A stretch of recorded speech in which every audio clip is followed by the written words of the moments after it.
everybody, Acre of Love Homestead here. My name is Kimberly and welcome back. Today I have a different kind of video. We're going to talk a little bit about food preservation and the ways that we, preserve our food and how we store it. So I have my table set up here with different stuff that I want to talk about and how to preserve it and, how to store it and what we kind of do and what we kind of have on hand. And what we buy certain things. I make certain things also, but let's just talk about food preservation today. So as everybody knows, I live on a 1 acre and I try to utilize it to the max that I possibly can. We raise our own goats for meat. We raise chickens. I raise rabbits now, and we have it's chickens. Rabbit. I have pigs. So we do butcher our own animals on our homestead, and we preserve that food. Like we will, get our vacuum sealer out and our, our brown paper, and we'll put it in the wax paper and, get it good and sealed, and we put it in our freezers. That's typically, I don't take mine to a butcher because unfortunately in my area, it costs a lot to have something butchered. I had a cow. I had to sell her because it was going to cost me $3,000 just to have her butchered. And that's not counting the packaging. The packaging was actually separate, which I don't understand that. But so I sold her. But like my pigs and my chickens and the rabbits, we do butcher them on our own. I have taught myself how to do that, and it saves me quite a bit of money. And the chickens also, like we'll get eggs from the chickens. If I have too many eggs from the chickens, we will put them out on our farm stand and put them for sale. I do have a lot of clients that come and get eggs from my farm stand. But let's get into talking about what we keep on the homestead and how we do our stuff, guys. So I used to, and I still do, we have these, we have buckets. So this is a smaller bucket. This is only it says net weight is 21 pounds. This to me is like a 2 pound or a 1 gallon bucket. We would put our rice and our beans and our noodles in these, put a silica pack in there, and put the lid on, store it away. By all means, that works perfectly fine. I'm actually gonna swap to, if you can see these big blue barrels in the front, they are a food grade barrel. Those are 55-gallon mini barrels. So what I'm going to do is, until I get some Mylar bags, they typically want you to put a Mylar bag down in the barrel, okay? These lids, let me grab one of these so I can show y'all. This thing is it's a pretty good size, it's going to hold quite a bit of rice and beans. So we all know that the world is kind of out there right now. And you need to try to be saving money where you can, preserve as much food as you can, store as much food as you can. In my perspective, that's what I need to be doing, because I don't know what's going to happen, in the future. At least I know if something bad happens in the future, guess what? I'm going to be able to still feed my family regardless. And whenever we do our garden, because we raise a garden, we grow a garden, we grow a garden also, and some of that also gets preserved into canning, but we'll get to that in a minute. So this 55-gallon drum right here has a lid, has a really good lid, and then on the inside, they're pretty deep. What you want to typically do is you want to wash that out, let it dry, and put your Mylar bag inside. Now, I don't have the Mylar bags right now, and mine typically are just going to go in the barrels in these bags, because that's how I've been storing them already in the 5-gallon buckets. But you would put this lid on. You'll put the lid on, and then it has the sealer. You put this sealer on.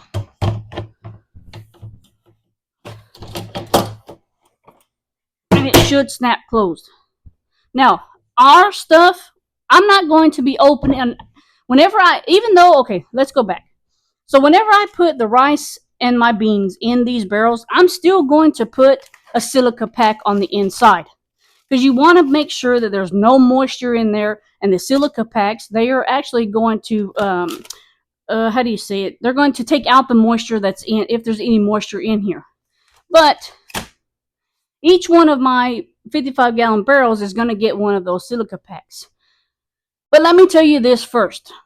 When you go to the store and you bring home this bag of jasmine rice, okay, what you want to do first is you want to stick it in a freezer. Okay, guys? You'll stick this in a freezer for 3 days. That's going to kill any insects, any eggs, anything like that may still be in this package, because we don't know exactly what we're eating, and we don't know exactly what is in here. So what I do whenever I get any beans, any rice, any noodles, I stick them in my big freezer for 3 days. And after those 3 days, everything should be killed off, or excuse me, it should be wiped out. And then we will take them and we will put them in our 5-gallon buckets. Put a silica pack in and seal it. That's how we, store those.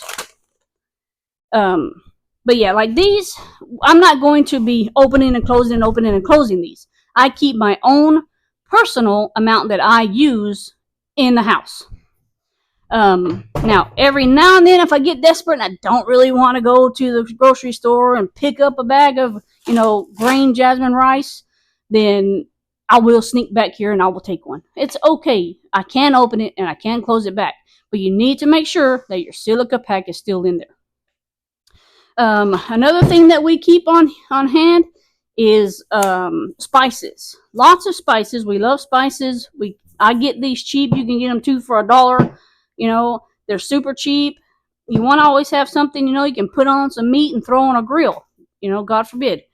So we do keep quite a bit of spices on hand. If you have, when you go grocery shopping, if you have 10 or 15 or $20 extra, pick up a few extra of the rice or the beans or the spices. That's what I do. I'm not saying I go out and be, I'm a hoarder, let me just grab everything. No, it depends on, now I'm paycheck to paycheck. So it's going to depend on if I have that extra, $50 that I can put towards, maybe some extra canned food, because y'all are probably looking at that and going, well, what's this? So we do pick up extra canned food. And what I do with that is when I go grocery shopping, and let's say I need, because in the house I keep in my pantry what I think we're going to use for that month. And if it's empty, then I come back here and I grab some, whatever I pull from here. Let's say I pull 5 cans of corn, okay? And I take it to the front for my next month. I will replace the 5 cans of corn that I took from here and put up there. I will replace it back. So that replenishes that corn or those carrots or those mixed veggies each time. That way I always have, some on hand. We also... I buy tomato sauce. We love enchiladas, so I buy a lot of tomato sauce. Let's see. These box noodles, typically these are up here just so that I can replenish what's from up in the front. I don't recommend keeping a whole bunch of macaroni and cheese on hand, because that cheese in the inside, it can go bad. And you don't want to eat nasty, icky cheese from the macaroni. So I'll just buy maybe 2 or 3 boxes. We typically go through macaroni. We love macaroni, so we typically go through that quite a bit. So I keep maybe 4 or 5 back here and maybe 2 or 3 up in the front. I try to make it to where my monthly bill is not over exaggerated each month, because I don't need to buy meat. I do need to buy some canned foods, because my garden, maybe one year my garden didn't do that great. Maybe one year I didn't have a garden at all. It's happened before. One year I put a garden out there and I got so busy at work that I was unable to attend my garden. It was very unfortunate. But, as long as you pick up, a couple of extra things each time, get you a little shelf somewhere and, kind of start slowly if you have to. Get you 10 cans of carrots and, whatever it is that you like to eat, and stick on that shelf, because, if something does happen, at least you can go to that shelf and say, okay, we've got food on this shelf. It'll be okay. Regardless, people who have families, we have to feed our families one way or another. We're gonna have to do it. But I also keep. We buy the packages of like the mushroom gravy. We buy the packages of the instant potatoes, stuff like that, because those are not really going to go bad. They're already sealed. They're not going to go bad. So we do keep those on hand. Let's get back to what's on the table here. So as I mentioned that we grow stuff in the garden, I made a homemade pasta, pasta sauce. That's homemade pasta sauce. So I'm down to 2, I believe. So typically I would need to make more, but guess what? My garden right now is not doing great at all. I have another video of that on another day. Cucumbers. I have plenty of cucumbers. Plenty of cucumbers. My garden did great in the spring, so I canned a bunch of cucumbers. Squash and zucchini. I canned a bunch of squash and zucchini. I have a whole shelf full of squash and zucchini. That's another way that you can preserve your food. These are all water bath canned. It is not, FDA approved. I don't have a canner, unfortunately, but these are water bath canned. There are certain things that you can water bath can. Squash and zucchini. These tomatoes pasta is another one. Cucumbers is another one. Potatoes is another one. So if that's all you eat and you have that canned, hey, then guess what? You're still eating. You're still going to have something to eat. Another way, we keep. Well, let's see. Another couple things that I have a dehydrator, and if you have a dehydrator, you can take that dehydrator. Let's say your strawberries are on sale 2 for $5. Get you 2 for $5, or get you the 4 that you're gonna need, and you can cut them up. You put them in your dehydrator, and you stick them in one of these glass containers with a silica pack in it. That's what I did, and they're still crunchy. They're still they taste really good. As a matter of fact, I'm down to I think only 2 of these because we really like eating these. But I do have my silica pack on the inside, and this jar right here, it's not a fancy jar. It's an old pickle jar. So my husband calls me a hoarder. I keep my pickle jars. I keep my salsa jars, just in case for things like this. Or I take my salsa jars and I put my little label on there, and it says, basil or oregano, or I keep my herbs in some of these jars. But if you want to seal this, I have a sealer that sits on top, and it takes out all of the air, and then it seals it. So it is perfectly fine. This one is already open because we've been munching on it. But yes, you can take that sealer and you can put it on there, and it will close it. But like I say, this one we've been munching on. So Himalayan salt. I keep a lot of the Himalayan salt and sea salt on hand. And it's the same thing. You would stick a silica pack down in there, which this one doesn't have one because it was in my cabinet. But, Himalayan salt is better for you than the iodized salt. So is sea salt. So those are things that you can also put in these containers, and they're going to last you for a very, very long time. So that's another thing that you can, preserve and keep on your shelf. Another way that we preserve stuff is, like I say, I've got rice and beans sitting in my house in these canning jars. This one I did put the sealer on there. It's just a little sealer, and you connect it to your machine, and it'll suck out all of the moisture out of it. So we do our rice that way. We do our noodles that way. And I got my beans that way. You can do different beans. You can do different, different rice, different, whatever. That's another way to preserve and to store your food. We also, when we butchered our pigs, I saved the fat from them, and I can either use this for cooking or I can make soap out of it. It has 2 different things that you can do with it. So that's another thing.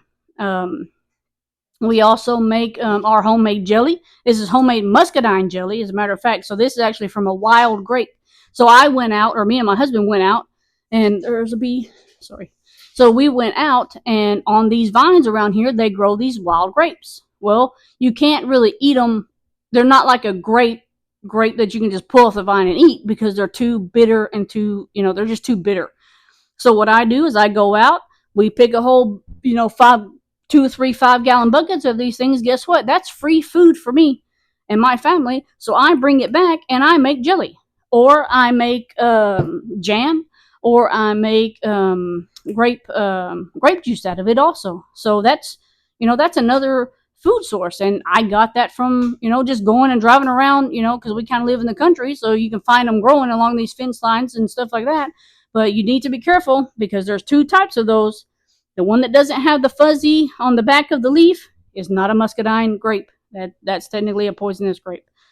But that's another way that you can, and these are canned. These are water bath canned, so they're going to last a while. If I make enough of them, I'll stick some out on my farm stand. I'll sell some, or I'll take some to work. We're not going to eat that much jelly. So that's another profit, that of money that's coming into my family in case if, we have to stay home. I can always just stick it outside on the farm stand, and with my little box, they can pay me my $5 or $10 that I asked for it. We also have, like I say, we have bees. I have videos of our bees. We did harvest some honey, but we do keep, honey on hand. You can go to your local farmers market, and they sell, honey that's from around, like, you need to get honey that is from your area, because what happens is if you take a spoonful of that honey every day, it's going to help with your allergies. So, like my husband, he has allergies really bad. So we try to buy local honey, because that's going to help him with his allergies. But hopefully my bees will start giving me great big jars like this.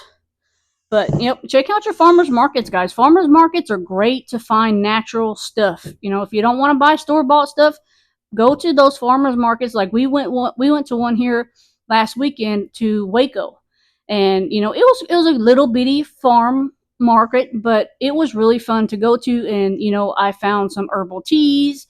We got some dill pickle ranch chips, because somebody had dehydrated them, or no, they freeze dried them. And let me tell you something. You never had a ranch freeze dried pickle? You are missing out. Those things are amazing. I'm fixing to order 6 more bowls from her. Shit, I don't tell nobody. I'm gonna order me 6 of them. But check out your farmers markets, guys. I mean, check out the little stands they sit on the side of the road. Maybe in your area you can pull up, farm stands. Buy from those farm stands, because your food is gonna taste better. It's gonna not have so much preservatives in it. It's not gonna have so much, sodium and all them words that we can't pronounce. We don't need all of that in our food. Certain things, yes, we're not able to mill. I can't mill my own flour. There's no way. I live on an acre. I can't mill my own flour. I mean, I could probably try. Don't get me wrong. You have to try before you know, but that's one of the things that I don't want to have to do. I can go to my local grocery store, and I can either buy a 25-pound bag of flour, or I can go to the Amish market and get a 50-pound of flour from them. Except my Amish market is only open on Thursdays and Fridays, and I have to work. I can't blame them, but their stuff is great there too. Like the little Amish market, because she's maybe like 10 minutes down the road from us. That she sells vitamins in there, natural vitamins. They sell bread. They sell pies. That they're all homemade. It's a homemade, it's from the Amish. If that thing was open every day, I'd probably be there every day. They also have another. It's called something Azure. I don't remember the name. I'm probably saying it wrong, but it's a Amish that you can, Rico, get away from there, that you can order online from, and you have to find your drop area and then go pick up your food. But it's from the Amish also. So I haven't done that yet, but I'm probably gonna start doing it. Because it's more natural ingredients instead of all, like I say, instead of all the ingredients and all of the stuff that we can't pronounce. Half that stuff you don't need. Why you need all that stuff in bread? Bread literally is a couple of ingredients, and if you look on the back of the package of a piece of bread, a loaf of bread, it has so much stuff in it, you're not going to know what it is. So what exactly is it that you're eating? I mean, I don't want to get on a binge there, but some certain things just don't seem right to me. Let's get back to it. Like I say, we buy the packaged potatoes, and worst case scenario, if something happens, man, you throw this in some boiling water and you got you a meal. Throw some sausage in it, and there you go. We also bought some of these. It's a 30-day emergency food supply. You add water, and that's it. And then you got you a meal. Sorry, he sees something. So we only have these two because I tried to, these are not inexpensive. These are expensive items. You can get these actually on Amazon. But they're expensive. I will tell you that. That's why I only have two of them. But worst case scenario, if something happens, I can throw this in a backpack and, go out and take me a water with me and add water and eat it, if something was to happen. But we also keep vinegar on hand because if you're canning stuff, you're going to need vinegar for a lot of your recipes. I try to keep canning stuff on hand because you never know. You never know what's going to happen. I keep canning stuff on hand. You can get those at your grocery store, Walmart, wherever. Let's talk about bouillon cubes. So, chicken bouillon cubes. It is technically a soup in a square.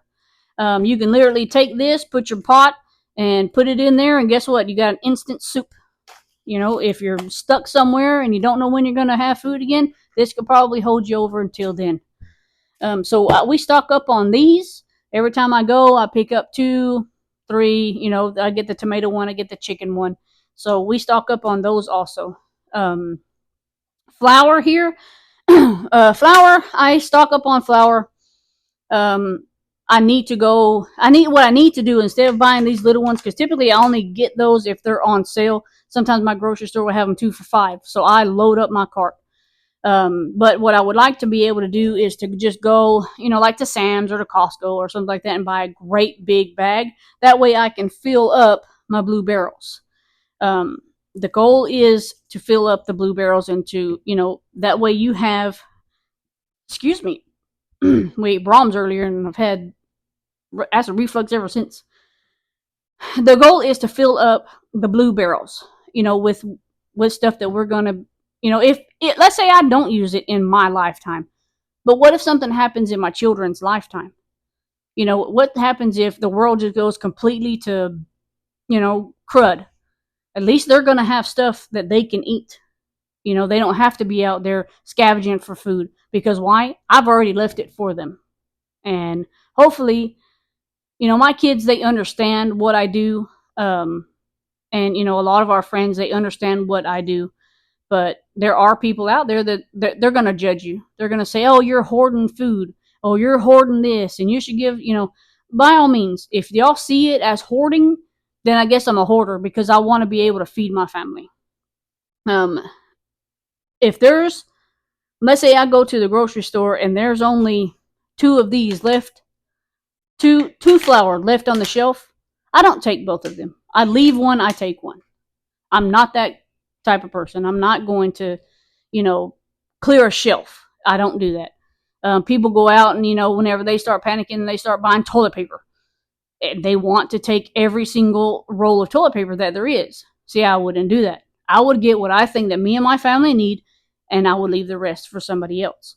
Because you get older people that, they can't probably get out like everybody else can. So why would you take that away from them? But again, that's a whole nother issue. Let's get to talking about other stuff, guys. So what else I think that you should have on hand? I think you should keep candles. We keep candles around because you can always light a candle. Lights go out, you can light a candle. Don't have a generator. We have one. We bought it a couple years ago. I've only had to start it twice. But candles are gonna, they're a good, they're good. You go to Dollar Tree, they have them for like $1. Pick up a couple of them, store them somewhere. You never know when you're going to need candles. Flashlights, you would need flashlights.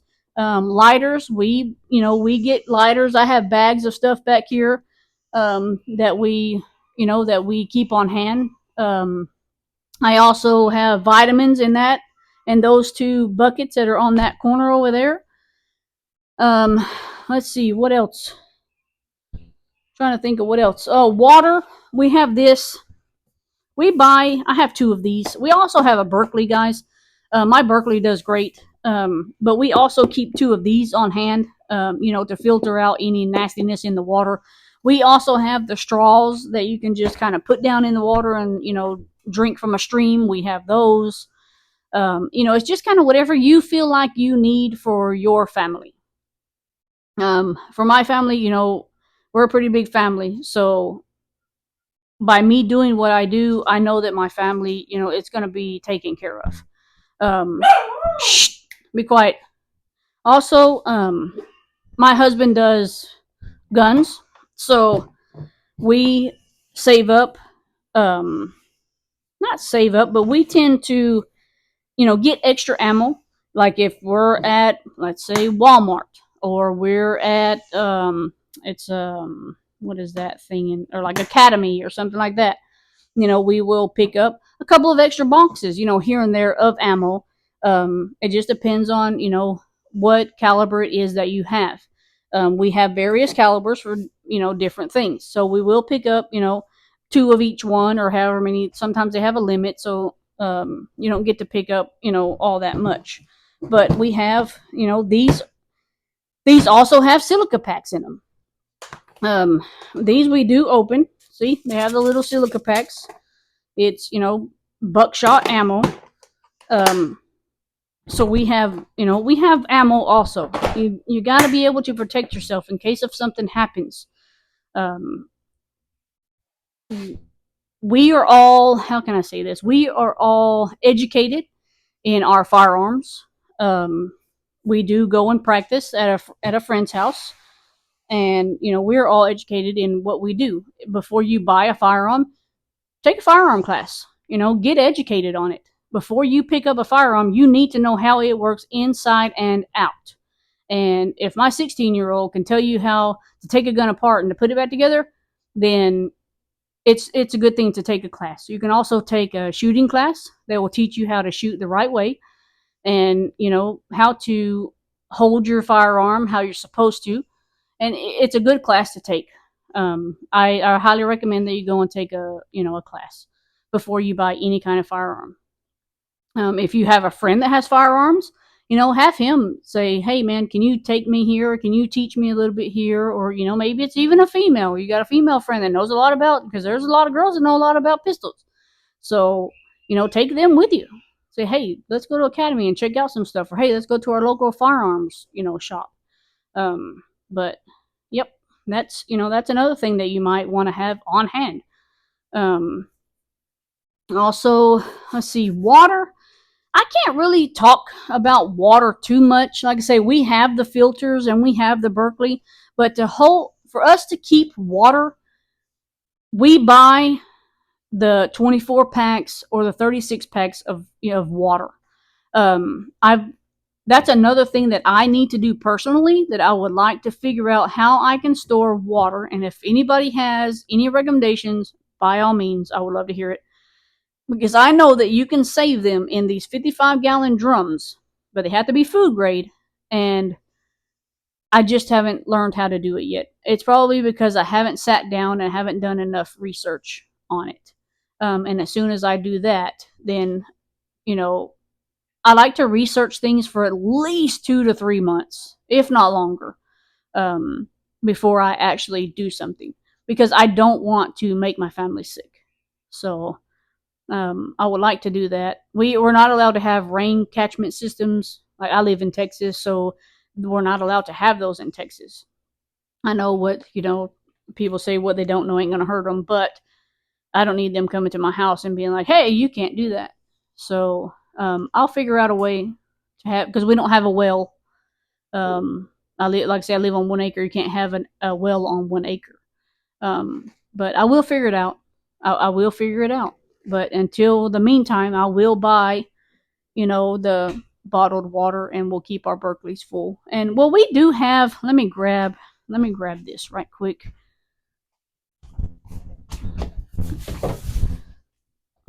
So we have these buckets. I do buy these, and the only time I fill them really is if we get a storm and I know that the water is going to freeze.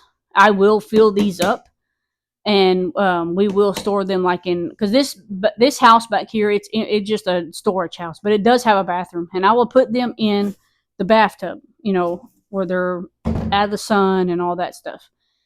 But we do fill these with our tap water if I know that it's going to freeze, just in case, because like I say, I have animals that I need to water every day also. So we have quite a bit of those that we do fill up. They're pretty good. You can get those at Walmart. That's where I got mine. They also had a big square blue one that has like the little nozzle on the front. I have a couple of those in that bathroom also. Um, I don't know if I've missed anything. I just want to kind of talk about, a little bit of, preservation, guys, because like I say, we don't know what's going to happen. The world right now is in a very bad situation, and we just don't know what's going to happen, and I feel like the more homemade things that you can do and the more prepping that you can do, it's going to be better for you and your family. But I mean, I don't think I've kind of went over everything that we kind of do. Um, yeah, I think so. I just wanted to have, like a video that's a little bit different, because my videos are usually about the bees or the goats or the chickens, or, I just wanted to do something a little bit different. Also, we have stacks of wood outside, and I've got a wood burning stove right here that I got for Christmas last year. It worst case scenario, I can take that thing in the house and, you know, heat up my house with it. I've got the wood, I've got the stove, so that's another way that we could, stay warm. If something was to happen again, like it had, was it 2 or 3 years ago when we got that really bad storm? But I do recommend also that you get you a couple of deep freezers, because you can put a lot of meat in those. I have three. I have two. I have one deep, one standing, and then one deep small one, that we just recently picked up, because my freezers stay full. I try to keep them full. Try to raise your own. Try to raise your own meat, and try to learn to butcher it yourself. But yep, I think that's about it, guys. So this is gonna be a little bit longer video. Hopefully, y'all stick around. But like and subscribe, hit the notification button. Share with your friends. Maybe they'll learn something from my little video here. But we will definitely see y'all next time, and y'all stick around. See you later, guys. Bye.